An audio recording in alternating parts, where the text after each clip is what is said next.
There, I'm on the road to 50 million today, Friday the 13th. It was fun. I decided to name today's episode Roadkill.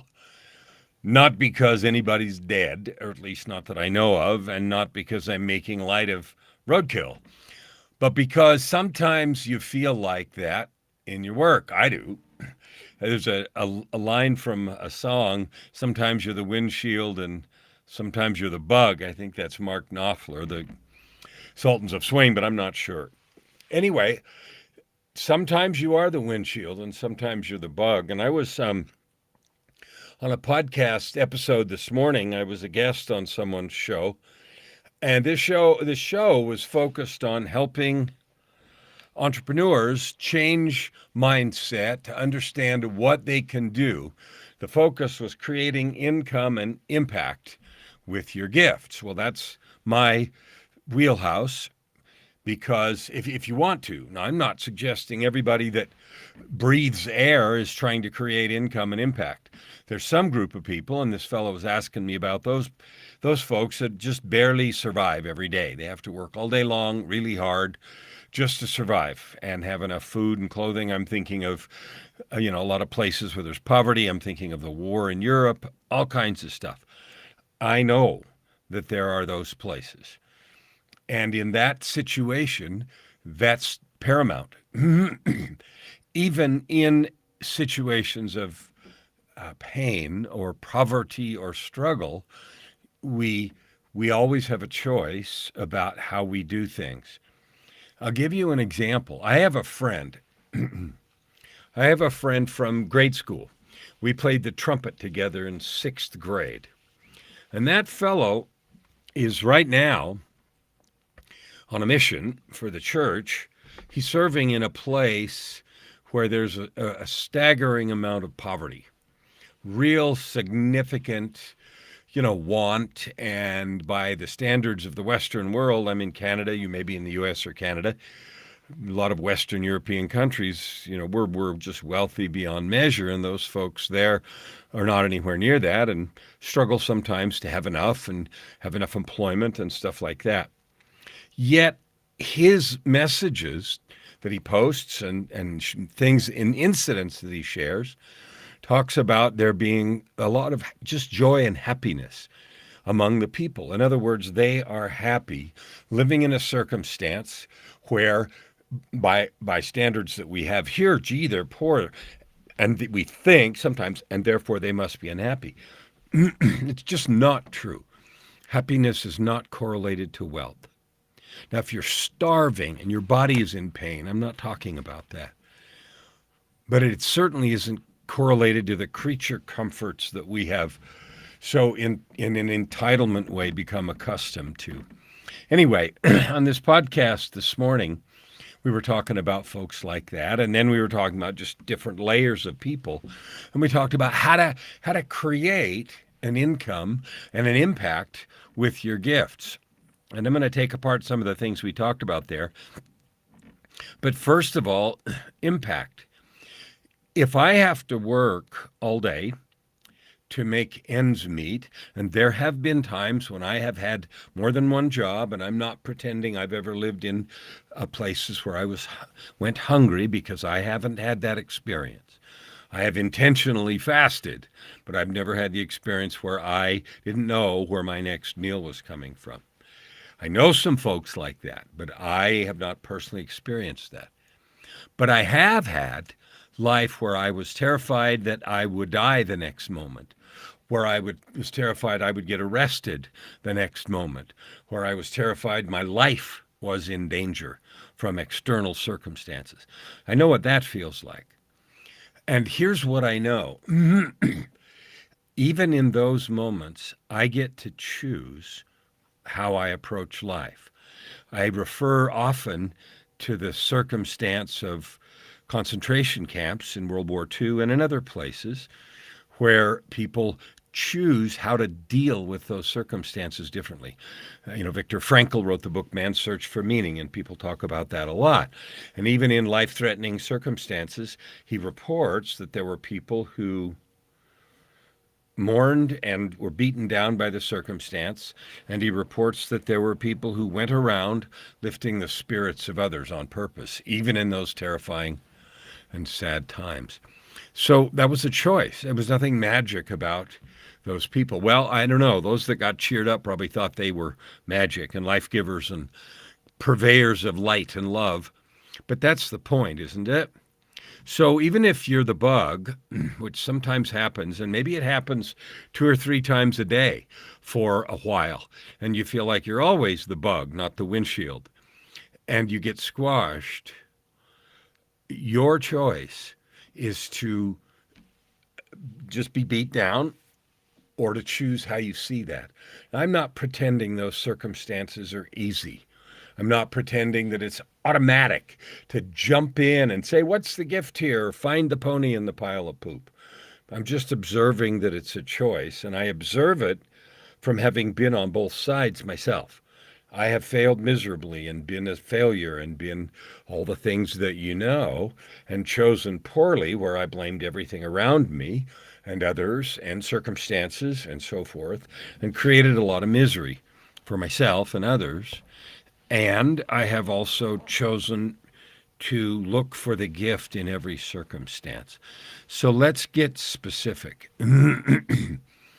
When today, when things break, what I used to do is get frustrated and sometimes get angry and say things. Today, I just laugh and I just say, this is what's happening today. And what I notice is that, and you can use all the kinds of examples you want with that. But what I notice is that when I choose to do that, I feel better. I solve the problems faster and things get done more easily, more readily, and life is more fun. So I see that pattern over and over and over and over again. So anyway, this podcast that I was on this morning was just spectacular. This man was doing a lot of good for the world. He was making an effort to bring the ideas forward that you, right here, right now, can create an impact if you want to. Now think about this. If I show up, or you do, in a meeting, a BNI meeting, maybe you belong to BNI, belonged to that networking group for 3 years a few years ago. And some people showed up tired in the morning and, where's the coffee? And how you doing? Yeah, it's early. Another morning at dark 30. And you sort of expected that's how they were. On the other hand, I always made it a point to show up and to sort of dance in the room. And when people asked me how I was, I said, I'm outrageous, I'm great. And I meant it. I wasn't putting on an act. I felt that way because I chose to enjoy those people. And I didn't ever talk about me very much. I would ask them what they were doing, business and the kids and whatever. And surprisingly enough, days, weeks, months into that, when I chose to do that, people related to me differently. They shared more deeply. They sought out my company. People would come and want to be where I was. I didn't do it to be weird or anything, but I just noticed over and over and over again, people wanted to do that. So even when things are hard, something simple like, I don't want to get up and it's tired and it's so dark 30, to somebody's ill, to there's some terrible things going on. Remembering two things I find important. One is I always have choice. That's simple fact. Sometimes it's hard to exercise it, but I always have it. And the other thing is I finally come to the conclusion that every single thing we go through here in this world, in this life, is calculated for our growth. That means sometimes they're painful and struggly, right? They're not supposed to be easy because what's the fun if it's all easy? Where's the growth if it's just smooth? And we all hear the sayings, there's no growth in the comfort zone and there's no comfort in the growth zone. Those are all cliches, but they paraphrase a really important truth. If you want to grow, you got to exercise.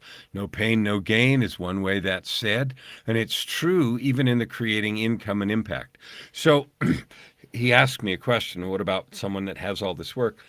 If you have a position in your life right now where you feel like roadkill and you keep being run over by life, I love you. My heart goes out to you. And here's what I would ask you. Is there any growth opportunities from what's happening? Are there lessons that you can learn? I I'm not saying you should, or I'm not passing any judgment. I just noticed that when I do that, I get I get better. When I choose to get up early and do my morning ritual, when I choose to do the things that make me powerful, then when times when I'm the bug instead of the windshield don't seem very important. And tasks get done more quickly and more joyfully. My relationship with joy and with even clients and everything just seems to be more productive and better. And you know what that means? It means that I feel better, I do better, and everyone around me does that also. What would it be worth to you if people were just wildly attracted to your light? If I act like the bug in the windshield bug story, that won't happen very often. Oh, I might get sympathy. Oh, poor thing. But that's all about me. When I turn on the light and I love other people, no matter whether or not I'm the bug, amazing things happen. So here's what I know. We're 13 days into the new year. Today's Friday the 13th. I think it's a good day. I think it's as good as any other day. And I have not experienced any negativity ever really on it. But I'm just saying that as a fun thing.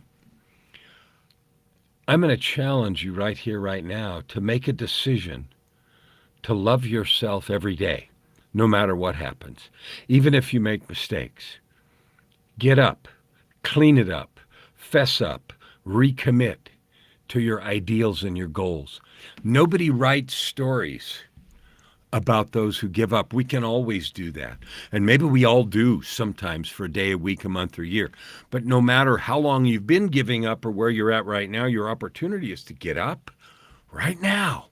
Fess up if you need to somebody or something. Be honest with yourself. Love yourself. Look at yourself through the Creator's eyes and make a choice about what you can create. Because even on the days of roadkill, you're still a divine being. You still have the opportunity to love and serve those around you if you want to take it. Now, my standard invitation is I want to connect with you. My commitment, and the reason I'm doing these every day, is to help 50 million people to discover and to serve with their gifts. I have found without fail, with no exceptions, we're happiest when we're loving and serving. We make more difference in the world and more money when we're loving and serving fully with our gifts. That's how I think we were built, so it's not a surprise to come to that conclusion. I would invite you with all my heart to do that. I honor you for every single piece of good and love and light that you're sending in the world. If I can help you in any way, please let me know. If I can help you spread your message, if you have a message, I want to know. I have platforms and opportunities. I am committed to helping you, 50 million of you, serve with your gifts. And I can only do that when I know you. So I invite you individually to reach out and let's talk. You can make a difference in the world. As individuals, we might not be able to change everything all at once, but we can change us. And because we change us, we change what's around us. That's the truth. And I invite you to join me. Add good to the world. Serve with your gifts. We need you. I need you. I'll see you tomorrow on the road to 50 million.